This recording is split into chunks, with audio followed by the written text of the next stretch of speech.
Halo sahabat wirausaha, pernah nggak sih merasa bahwa usahanya kok gini-gini aja? Omset susah banget untuk naik. Banyak dari kita memiliki keinginan untuk usaha bisa sukses, tapi kita sering bertanya-tanya, kok begitu sulit ya? Tapi apa sih sebenarnya yang membedakan wirausaha yang berhasil dan wirausaha yang terjebak dalam siklus kegagalan? Di episode kita kali ini, kita akan mencoba membongkar fakta-fakta di balik berbagai kendala yang dihadapi oleh usaha mikro. Lebih dari itu, kita akan mengeksplorasi bagaimana kita dapat membuka pintu menuju pertumbuhan dan keberhasilan yang tidak terbatas. Mari kita mulai bahasnya ya teman-teman. Oke, selamat datang di episode pertama kita kali ini di podcast Wirausaha Naik Kelas yang bisa membantu teman-teman menemukan inspirasi dan strategi untuk mengembangkan bisnisnya. Saya Bandu Rinaldi dan hari ini kita akan membahas berbagai fakta mengejutkan mengapa usaha mikro sulit berkembang. Oke sahabat wirausaha, pertama-tama coba ya kita membahas mengenai struktur skala usaha mikro di Indonesia itu seperti apa. Karena di sini kita bisa melihat betapa menyedihkannya ya usaha mikro kita itu nggak bisa berkembang. Nah kalau kita lihat ya, pembagian skala usaha berdasarkan peraturan pemerintah nomor 7 tahun 2021 itu kan usaha dibagi berdasarkan omset dan juga modal usaha. Nah kalau kita lihat dari omset aja nih, usaha mikro itu omsetnya adalah sampai 22 miliar per tahun ya. Kemudian usaha kecil omsetnya sampai 15 miliar per tahun, sedangkan usaha menengah omsetnya sampai 50 miliar per tahun. Jadi memang usaha mikro kita tuh memang batasnya tuh sangat besar sekali ya. Jadi per tahun 2 miliar sehingga memang untuk naik kelas menjadi usaha kecil ya memang omsetnya harus setidaknya hampir 200 juta rupiah per bulan ya. Nah, ternyata faktanya 99,62% dari total unit usaha kita itu adalah usaha mikro. Jadi ada sekitar 70 juta unit usaha ada usaha mikro. Sehingga memang ya sangat besar sekali gitu proporsi dari usaha mikro dan juga kompetisi sangat tinggi sekali. Dan bahkan rata-rata dari omset usaha mikro itu ya di bawah 6 juta per bulan ya, dan memang jadi 99% itu adalah usaha ultra mikro, artinya memang benar-benar sangat kecil sekali gitu.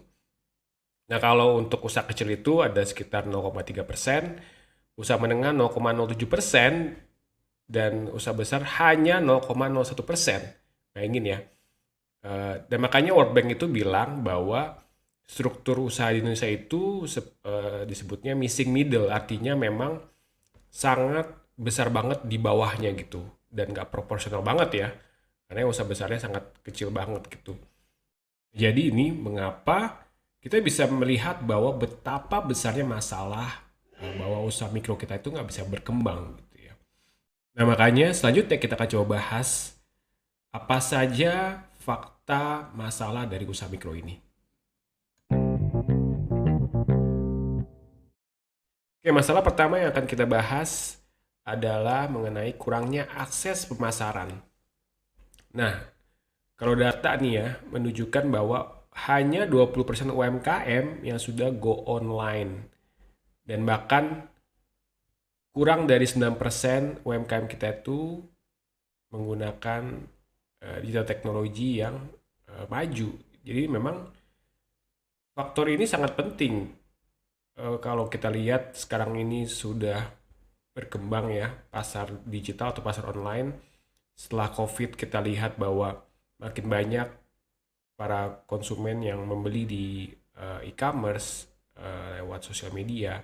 Nah kalau usaha mikro nggak bisa ngelakuin digitalisasi di akses pemasaran ya ini akan menjadi suatu permasalahan gitu. Nah kalau kita lihat juga untuk akses pemasaran internasional, ternyata memang UMKM kita itu kontribusi terhadap total ekspor Indonesia itu hanya kecil banget, yaitu hanya sebesar 15%. Bandingin ya kalau kita lihat negara tetangga kita seperti Thailand itu kontribusi UMKM terhadap ekspornya itu mencapai 29%. Bahkan Singapura itu mencapai 45%. Nah kalau kita lihat ya rajanya untuk perdagangan internasional yaitu Cina, itu UMKM-nya bisa berkontribusi terhadap 68%. Jadi memang kalau kita bisa bilang ya kita usaha mikro bisa loh untuk eh, mengakses pasar internasional, bukan cuma usaha besar ya, kita bisa lihat di Cina ya, di Singapura. Jadi intinya usaha mikro untuk bisa berkembang ya memang harus pertama-tama ngembangin akses pemasarannya. Tadi kita udah bahas ya dari segi pasar online atau digital, kemudian juga untuk pasar internasional, belum lagi untuk akses pasar di modernnya seperti supermarket, ya memang kita harus mencoba untuk ke arah situ. Nah, pertanyaan bisa nggak sih kita sebagai usaha mikro bisa mengalahkan akses pemasaran dari usaha besar? Ya pasti bisa. Karena kita lihat misalnya di e-commerce ya banyak ya UMKM kita yang penjualannya bisa mengalahkan usaha besar. Dan juga kalau di pasar nasional seperti misalnya Alibaba ya kita lihat usaha yang bisa berjualan sukses itu adalah UMKM bukan usaha besar. Jadi teman-teman pasti bisa ya untuk kita bisa ngembangin akses pemasaran. Oke, permasalahan berikutnya yang akan kita bahas adalah mengenai kurangnya permodalan. Nah, jadi BPS pernah melakukan survei teman-teman. Sekitar 32% UMKM di Indonesia itu mengalami kendala permodalan sebagai masalah utama dalam pengembangan bisnis mereka. Jadi memang sebagian besar permodalan UMKM khususnya usaha mikro itu dari dana pribadi. Mereka itu nggak bisa mengakses pinjaman dari bank atau lembaga institusi keuangan lainnya. Nah, kenapa alasannya? Karena memang ada juga data bahwa sekitar 76% UMKM di Indonesia itu tidak memiliki laporan keuangan yang tertata. Jadi gimana caranya ya bank mau ngasih pinjaman kalau misalnya nggak ada history dari finansialnya gitu. Padahal permodalan ini kritikal banget loh untuk pengembangan bisnis. Ya kalau kita nggak punya modal, kita nggak bisa beli mesin, nggak bisa biayain operasional, biaya iklan, pemasaran, punya karyawan, sewa tempat, dan juga banyak lainnya gitu. Maka dari itu, sahabat Wirosa perlu ya untuk coba cari berbagai alternatif permodalan. Misalnya, cari angel investor, atau kata lainnya ya investor individual yang baik, ya yang mau untuk coba menanam saham di bisnis kita, atau bisa juga teman-teman mengakses dari pinjaman yang bersubsidi dari pemerintah, contohnya misalnya KUR, atau bisa juga ikut berbagai kompetisi ya yang bisa memberikan kita dana hibah. Kemudian, sahabat wirausaha juga perlu ya untuk benahi mulai sekarang laporan keuangan. Mulai catat semua transaksi, kemudian juga kita bikin laporan, pelajari apa itu income statement, balance sheet, ya cash flow. Atau lebih baiknya lagi, sahabat berusaha coba pakai software atau aplikasi akuntansi untuk bisa lebih mempermudah mencatat dan juga membuat laporan keuangan lebih tertata dengan baik. Pokoknya pasti bisa ya sahabat berusaha untuk bisa mengatasi masalah permodalan ini di usahanya. Oke, masalah ketiga yang akan kita bahas adalah mengenai kurangnya legalitas dan juga sertifikasi. Nah, ada data nih teman-teman ya, bahwa sekitar 89% UMKM di Indonesia itu tidak memiliki badan hukum loh. Dan hanya 3,47% UMKM di Indonesia yang sudah memiliki nomor induk berusaha. Jadi gimana konsumen mau percaya ya kalau misalnya kita mau beli dari usaha mikro, dia nggak punya CV, PT, bahkan NIB untuk perseorangan aja tuh nggak punya gitu. Ya jadi teman-teman memang kita perlu untuk coba mendaftarkan atau melegalkan usaha kita gitu ya. Minimal punya NIB dan daftar di OSS. Nah, terkait produk juga sama nih. Data menunjukkan ya bahwa hanya 2,37% UMKM Indonesia itu yang memiliki sertifikasi produk. Jadi ya pasti banyak konsumen yang mungkin gak percaya gitu. Pengen beli produknya khususnya misalnya makanan, takut keracunan. Jadi sahabat berusaha coba ya mulai sekarang cari tahu apa aja sertifikasi yang perlu untuk kita daftar, yang bisa juga membantu penjualan produk kita. Misalnya kalau produk makanan ada halal, ada PIRT, ada BPOM. dan juga coba rencanakan kapan kita untuk bisa mendaftarkannya. Nah, dengan kita punya legalitas dan juga sertifikasi yang jelas, ya pasti kita sebagai usaha mikro bisa berkembang dengan cepat.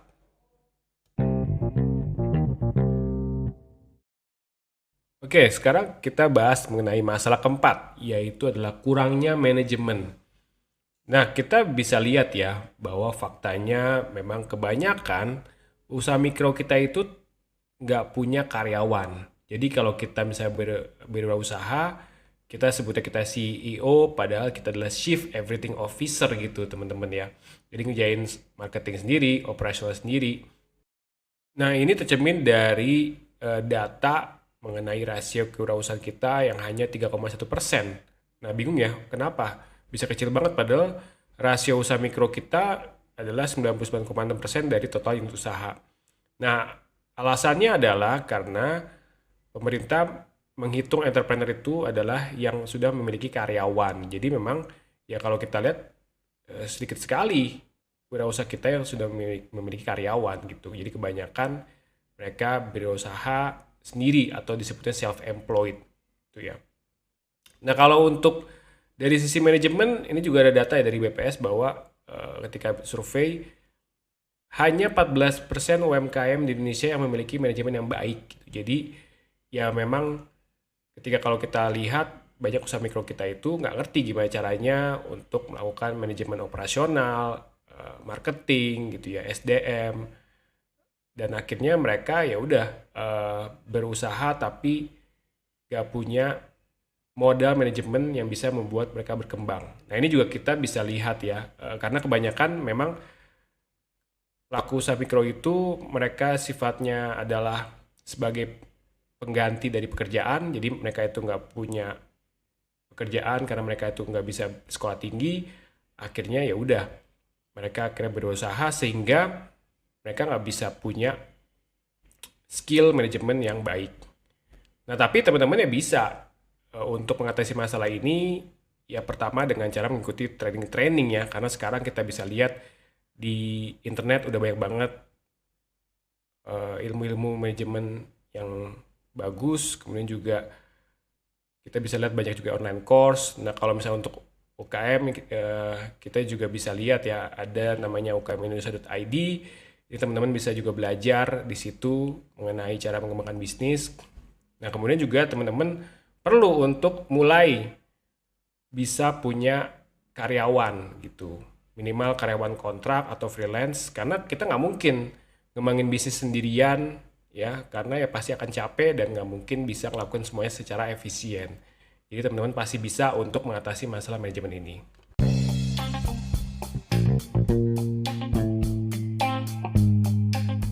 Oke, kita sudah membahas berbagai fakta permasalahan usaha mikro ya, dari struktur usaha mikro di Indonesia, termasuk kurangnya UMKM di berbagai aspek, misalnya akses pemasaran, permodalan, legalitas, dan sertifikasi, hingga manajemen, termasuk solusi-solusi yang kita bisa lakuin.